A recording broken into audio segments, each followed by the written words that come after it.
एक तोता ने बताया कि वो कौन सी 3 चीजें हैं जिन्हें घर से निकाल देना चाहिए।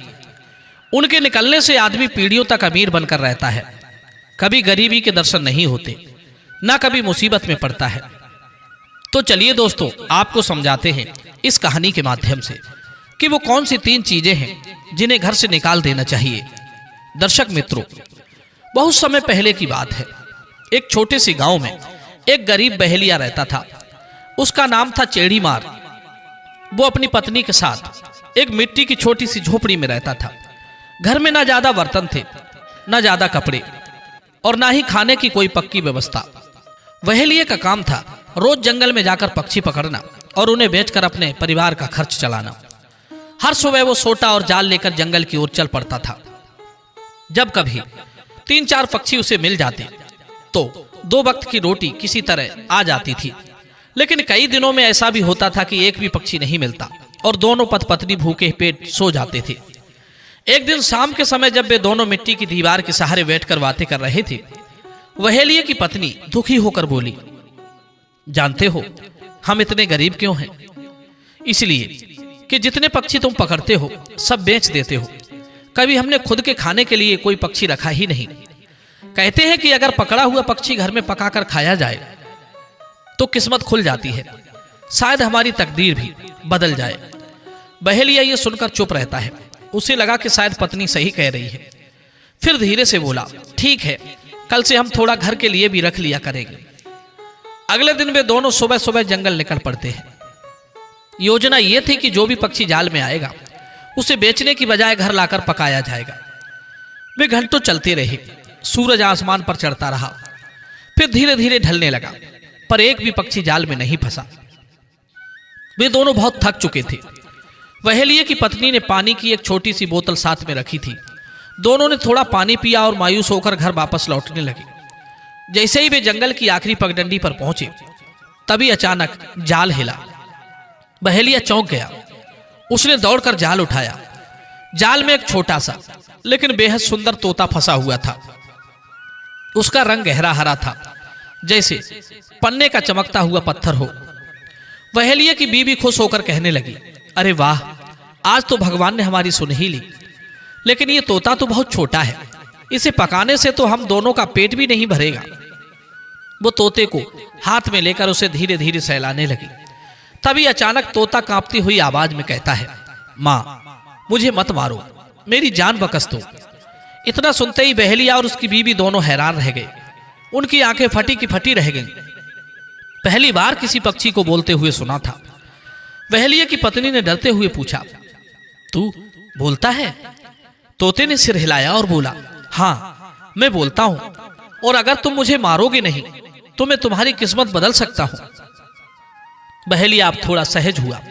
उसने पूछा, हमारी किस्मत कैसे? तोते ने कहा, मुझे राजा को बेच दो, तुम्हें बहुत से पैसे मिलेंगे।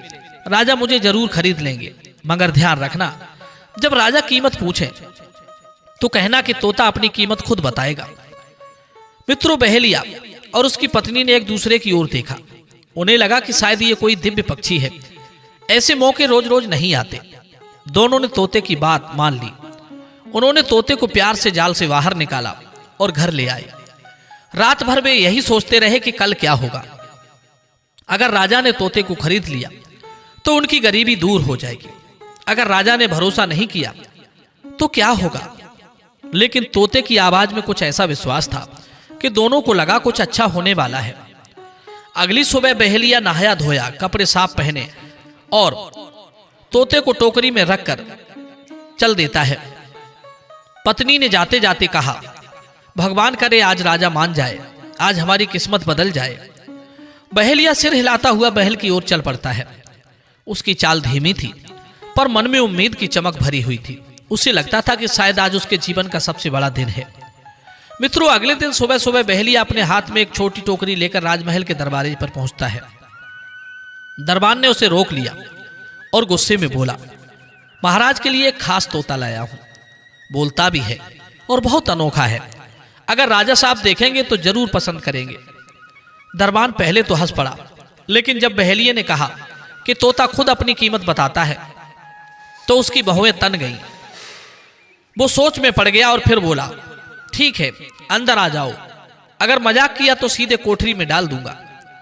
बहेलिया डरा हुआ था, लेकिन तोते ने अंदर से कहा, डरो मत, सब ठीक होगा। मित्रों, थोड़ी देर के बाद वे दोनों राजा के दरबार में पहुंच जाते हैं। राजा अपने सिंहासन पर बैठे हुए थे। उन्होंने हरे रंग की चमकदार टोकरी देखी और वे एकदम से उत्सुक हो उठे। क्या लाए हो बहेलिए? राजा ने पूछा। बहेलिए ने कांपते हाथों से टोकरी खोली। अंदर बैठा सुंदर हरा तोता चमकते पंखों के साथ बाहर झांका। राजा की आंखें चमक गई। वाह, बहुत सुंदर तोता है, इसकी क्या कीमत लोगे? बहेलिए ने तोते की कही बात याद की और थोड़ा हिम्मत जुटाकर बोला, महाराज, इसकी कीमत तो ये तोता खुद बताएगा।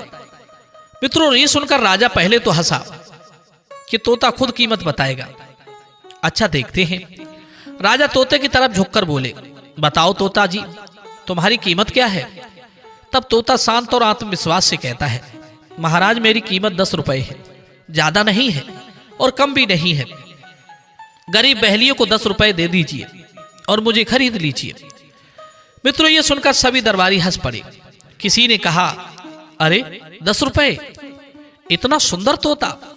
दूसरा बोला, ये तो पागलपन है। लेकिन राजा हंसे नहीं, वे चुपचाप तोते को निहारते रहे। उनके चेहरे पर गंभीरता थी। तोता बोलता भी है और अपनी कीमत खुद बताता है, इसमें कुछ तो खास है। राजा ने खजांची को बुलाया और आदेश दिया, बहेलिये को 10 रुपए नहीं 10,000 रुपए दिए जाएं। बहेलिया यह सुनकर पसीने पसीने हो जाता है। उसके हाथ कांपने लगे। महाराज, ये तो बहुत है। राजा मुस्कुराए, कोई बात नहीं, ये तोता मुझे पसंद आ गया है और ये तुम्हारा तोता भी साधारण नहीं है। बहेलिये ने धन्यवाद किया और 10,000 रुपए लेकर खुशी खुशी घर चल देता है। उसकी जिंदगी उसी दिन से बदल गई। अब तोते और राजा की दोस्ती शुरू हो गई। राजा उसे सोने के पिंजरे में रखते थे, लेकिन पिंजरा खुला रहता था। तोता कभी उड़कर खम्भे पर बैठ जाता, कभी राजा की बाजू पर। राजा उससे बातें करते रहते। तोता जी, क्या यह सही है कि दुनिया में 33 कोट के देवता हैं? तोता तुरंत नाम गिनाना शुरू कर देता। हाँ महाराज, और मैं आपको सबके नाम एक एक करके भी सुनाता हूं। यह देखकर राजा आश्चर्य से भर जाते। तुम तो बड़े ज्ञानी हो, मुझे ऐसे जवाब कोई मनुष्य भी नहीं दे पाता है। धीरे धीरे राजा का सारा समय उसी तोते के साथ बीतने लगता है। वो सुबह उठते ही तोते के पास जाते, दोपहर को भी उसके साथ रहते और रात में उससे बातें करते करते सो जाते। महल की जो रानियां थी पहले तो इसे मजाक समझती थी, लेकिन जब दिन बीतते गए और राजा उनका ध्यान भूल गया तो उनके मन में जलन बढ़ती गई। एक रानी बोली, ये कोई साधारण तोता नहीं है, राजा का दिल जरूर इसी ने चुरा लिया है। दूसरी रानी बोली, राजा अब हमें देखना भी नहीं चाहते हैं, इस तोते को यहां नहीं रहना चाहिए। तब तीसरी रानी ने गुस्से में मुट्ठी भींचते हुए कहा, हमें तो इस तोते को खत्म कर देना चाहिए, तभी राजा साहब पर हमारा असर वापस आएगा। मित्रों, इस प्रकार से सभी रानियां साथ में बैठी और योजना बनाने लगी। राजा ऐसे एक पल भी अपने से दूर नहीं करते हैं, लेकिन जैसे ही वो शिकार पर जाएगा हमें मौका मिल जाएगा। कुछ दिनों बाद राजा को 2 दिन के लिए राज्य से बाहर शिकार पर जाना पड़ जाता है। रानियों को लगा यही सही समय है। जैसे ही राजा बाहर गए, रानियां तोते के कमरे में पहुंच जाती हैं। वे कुछ कहती कि उससे पहले ही तोता मधुर आवाज में देवी देवताओं के नाम गिनाने लगा। उसकी मीठी शांति देने वाली आवाज सुनकर रानियों का दिल नरम पड़ गया। तब चौथी रानी बोली, यह तो भगवान के नाम ले रहा है, अरे हम इसे कैसे मारे? वे थोड़ी देर सुनती रही, फिर चुपचाप वापस लौट गई। लेकिन कुछ घंटों बाद फिर उनकी जलन जाग उठी। ये तोता बहुत चालाक है, इसे मारना ही होगा। जब तक ये मरेगा नहीं, राजा का झुकाव हमारी तरफ नहीं होगा। जैसे ही शाम हुई, महल के अंदर फिर फुसफुसाहट शुरू हो गई। पहली रानी गुस्से में बोली, हम उसकी बातों में क्यों आ गए? ये तोता बहुत चालाक है, इसकी वजह से ही राजा हमें भूल गए हैं। दूसरी रानी बोली, अगर राजा ऐसे ही इसके साथ रहे तो एक दिन हम सब बेकार हो जाएंगे। तब तीसरी रानी ने दांत भींचते हुए कहा, आज इसे खत्म करना ही होगा, बहुत हो गया। मित्रों, सबकी आंखों में जलन और गुस्सा भरा था। वे 6 रानियां एक साथ तोते के कमरे की ओर बढ़ी। उनके कदम चुप थे, पर दिलों में आग लगी हुई थी। कमरे में पहुंचते ही तोते ने देखा कि रानियां गुस्से में खड़ी है। वो जान गया कि आज मामला गंभीर है, लेकिन वो शांत रहा, जैसे कि उसे पहले से पता हो कि यह दिन जरूर आने वाला है। चौथी रानी ने रूखी आवाज में कहा, तोता, सुना है कि तू बहुत बुद्धिमान है और तेरी बात कभी गलत नहीं होती। अच्छा बताओ, हम 6 में से सबसे सुंदर कौन है और सबसे ज्यादा खराब कौन है? मित्रों, यह सवाल तोते के लिए बड़ा खतरनाक था, क्योंकि सच बोलता तो मौत थी और झूठ बोलता तो भी मौत थी। लेकिन वो घबराया नहीं। उसने अपनी छोटी सी आंखों में हल्की मुस्कुराहट लाई और बोला, महारानियों, मैं पिंजरे में बंद हूं। यहां से मैं आप सबको ठीक से देख भी नहीं पा रहा हूं। अगर सच में सही सही जवाब चाहिए तो पहले मुझे बाहर निकालो, मेरा पिंजरा खोलो। मित्रों, रानियां एक दूसरे को देखने लगी। तब 5वीं रानी बोली, सही कह रहा है ये तोता, अगर बाहर रहेगा तभी ये ठीक से हम सबको देख पाएगा। लेकिन 6ठी रानी ने डरते हुए कहा, अगर हमने पिंजरा खोला और ये उड़ गया तो तब हमें राजा साहब के गुस्से से कौन बचाएगा? तोते ने तुरंत मौका पकड़कर कहा, मैं भागूंगा नहीं। दरवाजे, खिड़कियां आप पहले से बंद कर दीजिए, फिर मुझे बाहर निकालना। मित्रों, रानियों ने सोचा, हाँ ये ठीक कहता है। उन्होंने तुरंत कमरे की खिड़कियां बंद की और दरवाजा बंद कर दिया और पिंजरे को खोल दिया। तोता धीरे से बाहर आता है और कमरे के बीच में बैठ जाता है। वो चारों ओर नजर फेरता है, जैसे कुछ ढूंढ रहा हो। दरअसल वो कमरे का हर कोना ध्यान से देख रहा था, कहां से निकल सकता है। उधर रानियां फिर पूछने लगी, अब बताओ, हम 6 में से सबसे ज्यादा सुंदर कौन है? तोते ने बड़ी मासूमियत से कहा, अरे रानियों, आप लोग सुंदर तो हैं, पर आपकी सुंदरता तो उस राजकुमारी की छोटी उंगली के बराबर नहीं है, जो 7 समंदर पार और 13 नदियों के पार रहती है।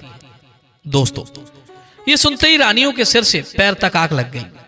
पहली रानी चीख पड़ी, क्या हमसे सुंदर कोई और है? और हम लोग उसकी छोटी उंगली के बराबर भी नहीं है?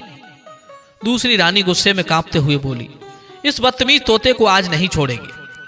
मित्रों, 6 रानियां गुस्से में झपट पड़ी। वे उसे पकड़ने के लिए हाथ फैलाने लगी, पर तोता पहले से तैयार था। जैसे ही वे करीब पहुंची, तोते ने कमरे के एक कोने में नजर गड़ाई। वहां पानी निकलने की एक मोरी, यानी कि एक छोटा सा नाला, उसका छेद था। तोते ने जोर से पंख फड़फड़ाए और सीधा उड़कर उस मोरी पर बैठ गया। सभी रानियां दौड़ी, अरे इसे पकड़ो पकड़ो। तोते ने एक पल भी इंतजार नहीं किया। वो छोटा था, हल्का था, मोरी में आसानी से निकल सकता था और झट से वो मोरी के अंदर घुस जाता है। रानियों ने चीख कर कहा, रुको, इसे पकड़ो। पर कमरे की मोरी बाहर की नाली से जुड़ी हुई थी। तोता पल भर में उस रास्ते से निकलकर महल की दीवार के बाहर पहुंच जाता है। वो अपनी पूरी ताकत से उड़ता गया और दूर एक बढ़ई की छोटी झोपड़ी में जाकर छिप जाता है। रानियां कमरे में खड़ी रह गई, थकी हुई, बड़ी टूटी हुई और शर्मिंदा सी। दूसरी रानी बोली, बहन, अब तो हमारी मुसीबत बढ़ गई। राजा लौटेगा तो हम क्या जवाब देंगे? मित्रों, अब उन्हें लगने लगा कि उनकी साजिश उनके ही गले पड़ने वाली है। उधर तोता बढ़ई की झोपड़ी में चैन की सांस ले रहा था। कम से कम जान तो बच गई, तोता खूब मन में सोच रहा था। मित्रों, 2 दिन बाद इधर राजा अपने शिकार से वापस लौटता है। जैसे ही उसने महल के दरवाजे पार किए, उसका पहला सवाल यही था, मेरा तोता कहां है? वो मुझे दिखाई क्यों नहीं दे रहा है? रानियों ने एक दूसरे की तरफ घबराई नजरों से देखा। किसी की हिम्मत नहीं थी कि सच कह दें। पहली रानी ने डरते हुए कहा, महाराज, हमने उसे हर जगह ढूंढा, पर पता नहीं कैसे अचानक वो पिंजरे से गायब हो गया। मित्रों, राजा की आंखें फैल गईं। क्या कहा? गायब हो गया? पर कैसे? कोई जवाब नहीं था। सभी रानियां चुप खड़ी थी। उनके चेहरों पर डर साफ दिखाई दे रहा था। राजा तुरंत तोते के कमरे में जाते हैं। उसने पिंजरा देखा तो खाली था, दरवाजे को देखा, अंदर से बंद था। वो चिल्लाया, मेरे तोते के साथ धोखा हुआ है, ये किसी की जरूर साजिश है। मित्रों, सारे दरबारी दौड़ते हुए आते हैं। मंत्री आता है, लेकिन राजा का गुस्सा कम नहीं होता है। उसके चेहरे पर एक पागलपन सा तनाव था। राजा बड़बड़ाने लगा, मेरा तोता, मेरा दोस्त जो मुझसे हर बात करता था वो कहाँ गया, उसे किसने ले लिया। वो पिंजड़ा पकड़कर रो रहा था। दरबारी ये देखकर सहम जाते हैं। कोई राजा को ऐसी हालत में कभी नहीं देखा था। राजा अपना मुकुट फेंककर जमीन पर बैठ जाता है और दुख में चीखने लगता है, हे भगवान, मेरा तोता, मेरा हीरा मन, तुम कहां चले गए। उसकी आवाज महल की दीवारों से टकराकर दूर तक फैल गई। मंत्री ने धीरे से कहा, महाराज कृपया धैर्य रखिए, हम उसे ढूंढते हैं। लेकिन राजा का धैर्य टूट चुका था। वो भागता हुआ महल के बगीचे में पहुंच जाता है। हर पेड़ के नीचे झांका, हर कोने में देखा, हर सेवक से पूछा, क्या तुमने मेरा तोता देखा? क्या तुमने सुना? क्या वो यहां आया था? किसी के पास जवाब नहीं था। राजा पागलों की तरह चारों तरफ घूमने लगा। वो रोते रोते एक ही बात कहता जाता, मेरा तोता, मेरा तोता। सारे दरबार में हलचल मच गई। रानियां चुप्पी साध कर अपने कमरे में छिप जाती हैं। वे डर रही थी कि अगर सच सामने आ गया तो राजा उनका क्या हाल करेगा। कुछ घंटों बाद राजा ने आदेश दिया कि पूरे राज्य में घोषणा कर दो, जो भी मेरे तोते को ढूंढ कर लाएगा उसे 10,000 नहीं 1,00,000 रुपया इनाम में दिया जाएगा। ढोल पीटकर पूरे राज्य में यह खबर फैला दी गई, जो राजा का बोलने वाला हरा तोता लाएगा उसे 1,00,000 रुपए मिलेंगे। लोग झाड़ियों में खोजने निकल पड़े, जंगल के रास्तों पर देखने लगे, पेड़ों की डालियों को हिलाने लगे। हर जगह बस एक ही चर्चा थी, तोते को ढूंढो और 1,00,000 रुपए पाओ। मित्रों, इसी बीच वो बढ़ई जिसकी झोपड़ी में तोता छिपा था, वो भी घोषणा सुन चुका था। वो चकित हो जाता है। उसने सोचा, अगर ये तोता सच में राजा का है और मैं इसे ले जाऊं तो मेरी गरीबी तुरंत खत्म हो जाएगी। अगली सुबह वो अपनी झोपड़ी में जाता है। तोता वहां चुपचाप बैठा था, जैसे सब कुछ समझ रहा हो। बढ़ई ने तोते से कहा, चलो मैं तुम्हें राजा के पास ले चलता हूं। वो तुम्हें बहुत प्यार करता है और शायद मेरी गरीबी भी दूर हो जाएगी। तोते ने मुस्कुराकर कहा, हाँ, मुझे राजा के पास ले चलो, अब समय आ गया है। बढ़ई बड़ा सावधानी से उसे अपने हाथ में लेकर राजमहल में पहुंच जाता है। जैसे ही दरबानों ने हरे हरे पंखों वाला तोता देखा, वे हैरान रह जाते हैं। महाराज, मिल गया आपका तोता। मित्रों, यह खबर बिजली की तरह पूरे महल में फैल जाती है। राजा जैसे ही बाहर आता है और उसने तोते को देखा, उसकी आंखों में एक चमक सी आ जाती है, जैसे किसी ने खोया हुआ खजाना लौटा दिया हो। मेरा तोता। राजा दौड़ते हुए उसके पास आते हैं। तोता उसके कंधे पर जाकर बैठ जाता है और प्यार से कहता है, महाराज मैं वापस आ गया हूं, अब चिंता मत करो।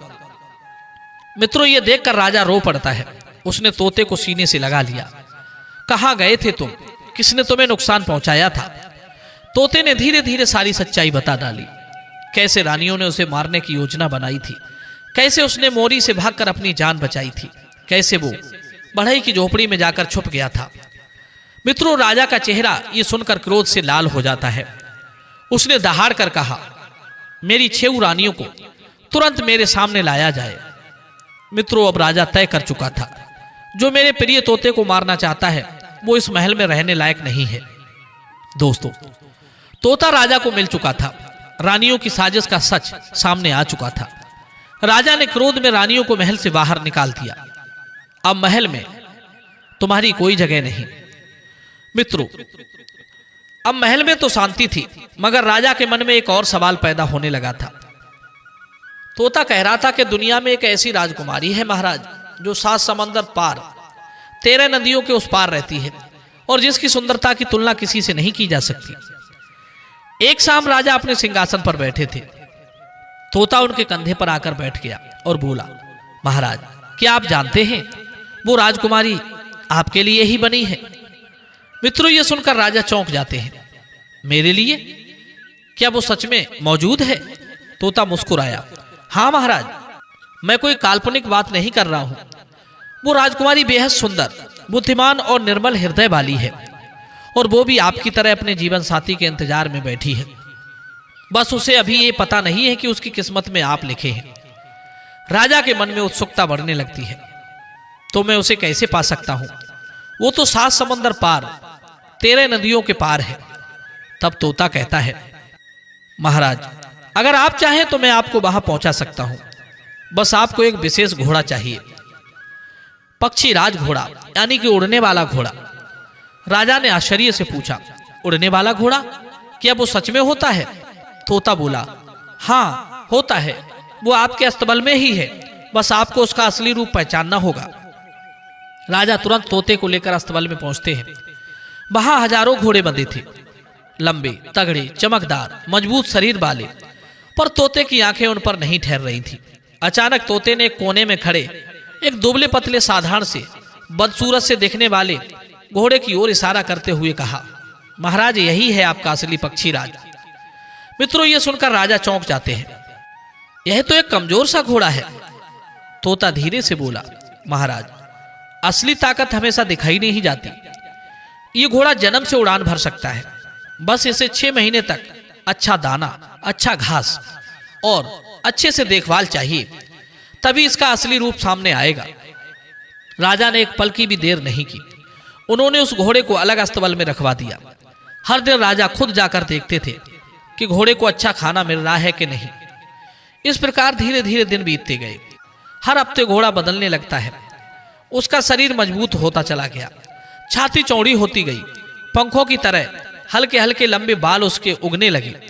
6 महीने पूरे होने तक वो एक थका हारा घोड़ा अब नहीं रहा, बल्कि वो एक शानदार चमकता हुआ जंगी घोड़ा बन गया था। उसकी आंखों में चमक थी और उसके कदमों में बिजली की फुर्ती। तोते ने उसे देखकर कहा, महाराज अब ये घोड़ा तैयार है, हम उड़ान भर सकते हैं। लेकिन तोते ने एक और चीज का निर्देश दिया, पर एक बात याद रखना महाराज, जब आप घोड़े को चाबुक लगाएंगे तो उसे सिर्फ एक बार हल्के से छूना है। अगर आपने 2 बार चाबुक मार दिया तो ध्यान रखना हम बीच रास्ते में ही गिर जाएंगे और हम पर बहुत बड़ा संकट आ जाएगा। मित्रों, राजा ने सिर हिलाया, ठीक है, मैं इस बात का ध्यान रखूंगा। इसके बाद तोते ने राजा को एक और चीज तैयार करने को कहा। तोते ने बताया कि हमें चांदी के खेस चाहिए।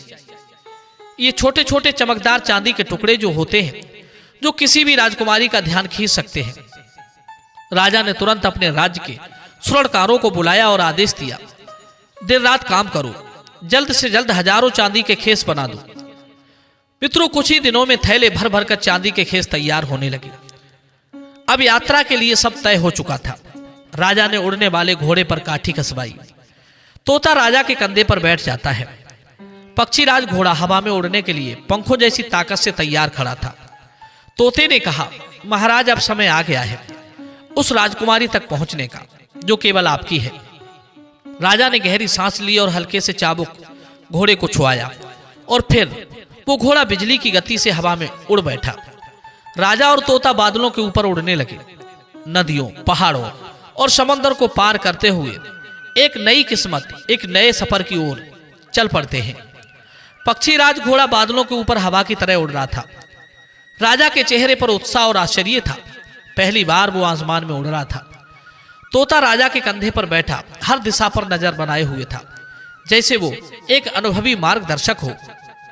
नीचे धरती छोटी होती जा रही थी। नदियां सफेद रेखाओं की तरह दिख रही थी, पहाड़ बिंदुओं की तरह, और समंदर दूर चमकते हुए किसी नीले शीशे की तरह दिखाई दे रहे थे। तोता धीरे से बोला, महाराज हम सही दिशा में जा रहे हैं। 7 समंदर और 13 नदियां पार होने ही वाली हैं। मित्रों, ये सुनकर राजा भावुक होकर बोला, तोता अगर तुम न होते तो मैं कभी यहां तक नहीं पहुंच पाता। दोस्तों, घोड़ा और ऊपर तक उड़ता गया। आसमान में उड़ते उड़ते उन्हें कई दिन लग जाते हैं। अंत में दूर क्षितिज पर एक चमकता हुआ महल दिखाई देता है, सोने की छत वाला, ऊंचे सफेद खम्भों वाला। तोते ने राजा की बाह थपथपाई। महाराज, बस थोड़ी ही दूरी पर राजकुमारी का महल है। यह देखकर राजा का दिल धड़क उठता है। क्या सच में मैं उससे मिलने वाला हूं? तोता बोला, हाँ, लेकिन योजना अनुसार पहले हमें उस बड़े पेड़ के पास उतरना होगा। राजा ने धीरे से चाबुक उठाया और घोड़े को हल्के से छुआ दिया। एकदम वैसा ही जैसा तोते ने बताया था। घोड़ा हवा में घूमते हुए महल के सामने वाले विशाल वृक्ष की ओर नीचे आने लगा। लेकिन तभी राजा के मन में एक तेज इच्छा जाग उठी कि मैं जल्दी से जल्दी राजकुमारी को देखना चाहता हूं। उत्साह में उसे ध्यान नहीं रहा और उसने चाबुक को थोड़ा और छुआ दिया। दूसरी बार चाबुक घोड़े को छुआया। यह देखकर तोते की आंखें डर से फैल गई। वो चीख पड़ा, महाराज मैंने कहा था घोड़े को 2 चाबुक नहीं मारने हैं। अब घोड़ा रुक जाएगा। और ठीक वैसा ही हुआ। पक्षी राज अचानक अपनी शक्ति खो देता है। उसके पंखों जैसी ताकत मानो खत्म हो गई। वो तेजी से नीचे गिरने लगा, सीधे एक घने जंगल की ओर। राजा संभल नहीं पाया। घोड़ा, राजा और तोता तीनों जोर से जमीन पर आकर गिर जाते हैं। राजा का सिर चकरा जाता है। घोड़ा जमीन पर थक कर बैठ जाता है। अब वो उड़ नहीं सकता था। तोता दुखी स्वर में बोला, महाराज, मैंने बताया था, एक चाबुक से ज्यादा नहीं। अब हम क्या करें, हम तो फंस गए। राजा का चेहरा उतर जाता है। मैंने गलती कर दी तोता, अब क्या होगा? तोता बोला, हम कोशिश करते हैं, आप घबराएं नहीं। मित्रों, उन्होंने रात वहीं जंगल में काटी। अगली सुबह जब वे कुछ फल खाकर चलने वाले थे, तभी अचानक जंगल में शोर मच गया। घोड़ों की टापों की आवाज, ढोल जैसा धमकता हुआ शोर। एक राजा शिकार पर आया था। उसकी नजर अचानक उसी सुंदर युवती पर, यानी कि उसी राजकुमारी पर पड़ी। वो पागल सा हो गया। उसने तुरंत अपने सैनिकों को इशारा किया, सैनिकों, उस सुंदर सी दिखने वाली राजकुमारी को पकड़ लो। राजा ने राजकुमारी को खूबियों से देखा और तुरंत उसे अपने साथ ले जाने का आदेश दे दिया। इधर तोता, जो तोता वाला राजा था, उसने देखा कि राजकुमारी को कोई दूसरा राजा ले जा रहा है, तो वो रोकर कहने लगा, अरे उसे मत ले जाओ, वो मेरी है। मैंने उसके लिए इतनी दूर की यात्रा की है। लेकिन उस जंगल के राजा को कौन रोक सकता था? उसने घमंड से कहा, अब ये मेरी है। राजकुमारी को अपने सैनिकों के साथ ले जाकर वो जंगल से बाहर निकल जाता है और जाते जाते उसने तोता वाले राजा के पास आकर बिना दया के 2 तीर निकाले और राजा की दोनों आंखें फोड़ दी। राजा दर्द से चीख उठा, आहा, मेरी आंखें। तोता डर से कांप गया। वो राजा को सहारा देते हुए बोला, धैर्य रखिए महाराज, मैं आपके साथ हूं, मैं आपको बचाऊंगा। मित्रों, राजा अब बिल्कुल अंधे हो चुके थे। उनकी दुनिया में सब काला पड़ चुका था। पक्षीराज घोड़ा भी अपने उड़ने की शक्ति खो चुका था। चारों ओर सिर्फ जंगली जानवर और खामोशी थी। अब राजा, राजकुमारी और उड़ने वाला घोड़ा तीनों अपने अपने संकटों में फंस चुके थे और उन्हें बचाने वाला सिर्फ एक ही था, एक छोटा सा तोता। दोस्तों, जंगल में राजा अंधे पड़े थे। उनकी दुनिया अंधेरे से भर चुकी थी। राजकुमारी उनसे दूर कैद में जा चुकी थी। पक्षीराज घोड़ा अपनी ताकत खोकर जमीन पर गिर पड़ा था। चारों ओर सिर्फ पेड़ पत्ते और जंगली जानवरों की आवाजें थी। इस कठिन समय में राजा के साथ सिर्फ एक ही साथी था, वो था तोता। तोते ने राजा को सहारा देते हुए कहा, महाराज, हिम्मत मत हारिए। जंगल जितना कठिन दिखता है उतना ही कठिन है नहीं। हम धीरे धीरे आगे बढ़ेंगे।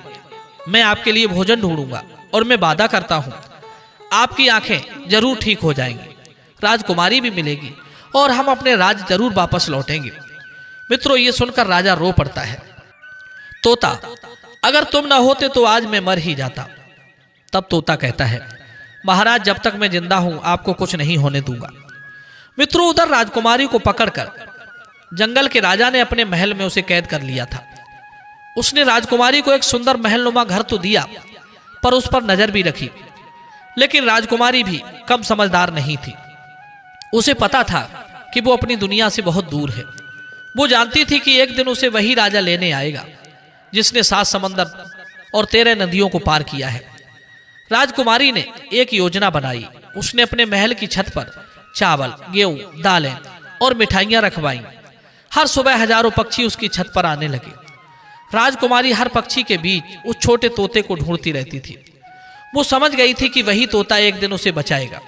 इधर दोस्तों, जंगल के पक्षी रोज तोते से कहते थे, मित्र, हमारी रानी बड़ी दयालु है।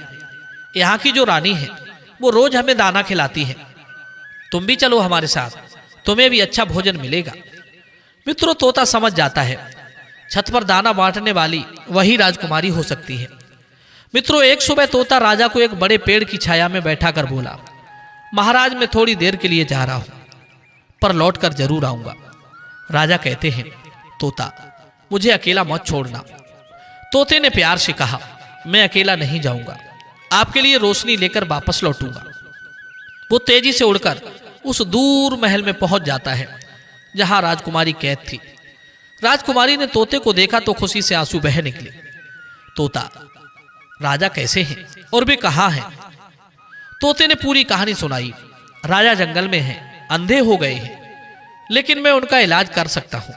राजकुमारी ने घबरा कर पूछा, कैसे? तोते ने समझाया। राजकुमारी के महल के सामने वाले बड़े पेड़ पर बेहंगम पक्षी रहते हैं।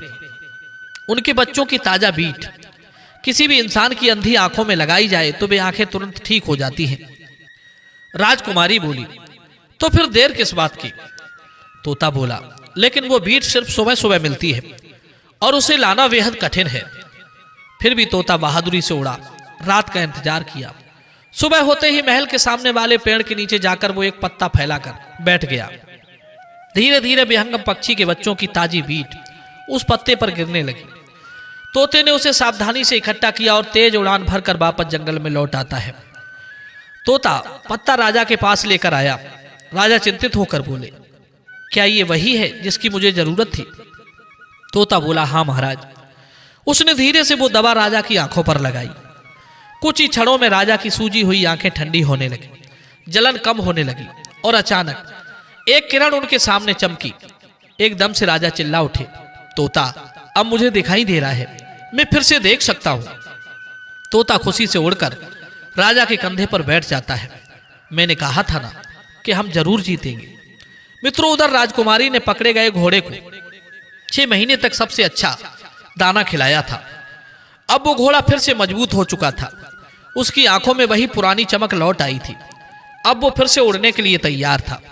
राजकुमारी रात के अंधेरे में महल से निकली, पक्षी राज और उसी घोड़े पर बैठी और तोते के बताए जंगल की दिशा में उड़ चली। वहां उसे राजा और तोता दोनों मिल जाते हैं। तीनों ने एक दूसरे को देखा और आंखों में खुशी के आंसू आ गए। तोते ने कहा, अब हम वापस अपने राज्य चलेंगे। पक्षी राज घोड़ा अब पहले से भी ज्यादा मजबूत था। राजा, राजकुमारी और तोता तीनों उस पर बैठकर आकाश में उड़ जाते हैं। बादलों को चीरते हुए, नदियां, पहाड़ और समंदर को पार करते हुए वे अपने राज्य लौट आते हैं।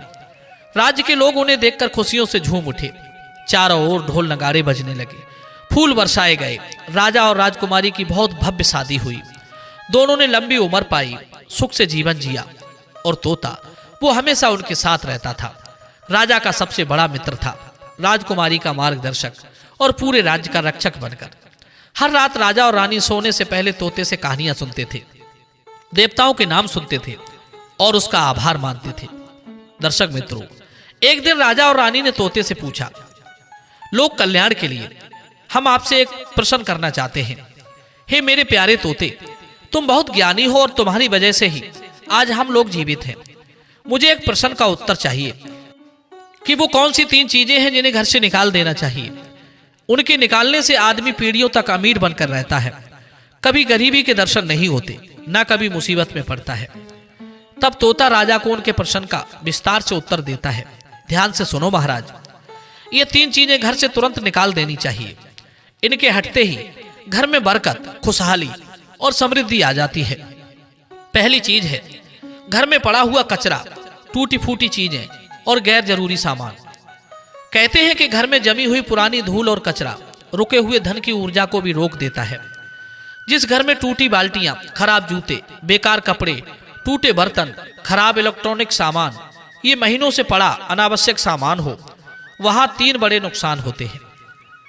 घर की सकारात्मक ऊर्जा बंद हो जाती है, बरकत रुक जाती है, कमाई से ज्यादा खर्च शुरू हो जाता है। कहते हैं, टूटा घर टूटी किस्मत। जब आप घर को साफ और हल्का करते हैं तो धन की राह खुद ही खुल जाती है। और दूसरी चीज है घर में रखा हुआ नकारात्मक विचार, गुस्सा और कड़वाहट। यह चीज दिखती नहीं पर बर्बादी की जड़ होती है। जिस घर में रोज झगड़ा होता है, कटु बातें होती हैं, चिल्लाते हैं, अपमान होता है, एक दूसरे पर गुस्सा होता है, वहां चाहे कितना भी पैसा आ जाए टिकता नहीं है, क्योंकि नकारात्मक ऊर्जा धन की सबसे बड़ी शत्रु होती है। धन तब आता है जब घर में शांति, प्रेम, आपसी सम्मान और सकारात्मक सोच हो। ये मानसिक सफाई कचरा साफ करने से भी ज्यादा जरूरी है। नंबर 3, घर में आलस, टालम टोल और शाम तक सोने की आदत, इसे भी घर से निकाल देनी चाहिए। ये वो अदृश्य चीज है जो मनुष्य को पीढ़ियों तक गरीब बनाए रखती है, क्योंकि जो व्यक्ति सुबह देर तक सोता है उसके हाथ से अवसर निकल जाते हैं। जो काम को टालता रहता है उसके जीवन में उन्नति नहीं आती। आलस घर की लक्ष्मी को बाहर धकेल देता है। पुराने लोग कहते हैं लक्ष्मी सुबह जल्दी उठने वालों के दरवाजे पर आती है। जो परिवार सुबह ब्रह्म मुहूर्त या सूर्योदय के समय जागता है, मेहनत से नहीं डरता, सही समय पर निर्णय लेता है, माता पिता और बड़ों का सम्मान रखता है, उसके घर में तेज उन्नति और लगातार बरकत होती है। इसलिए एक बार फिर से इन 3 चीजों को ध्यान से सुनो। कचरा और टूटा सामान धन की ऊर्जा रोकता है। नकारात्मकता, गुस्सा, झगड़ा घर की शांति नष्ट करते हैं। आलस और टालम टोल अवसर खोते हैं, कमाई रुक जाती है। दोस्तों, कभी कभी गरीबी धन की कमी से नहीं बल्कि घर के अंदर पड़े अदृश्य बोझों से आती है। जब इन 3 चीजों को हम निकाल देते हैं तो घर हल्का हो जाता है, मन शांत हो जाता है, अवसर अपने आप मिलने लगते हैं और धन रुकने लगता है। इसीलिए कहा जाता है घर की सफाई ही किस्मत की सफाई है। तो चलिए दोस्तों, आपको ये वीडियो कैसी लगी कमेंट में जरूर बताना। मिलते हैं आपसे अगली वीडियो में एक और कहानी के साथ। जय श्री कृष्णा, जय श्री राधे।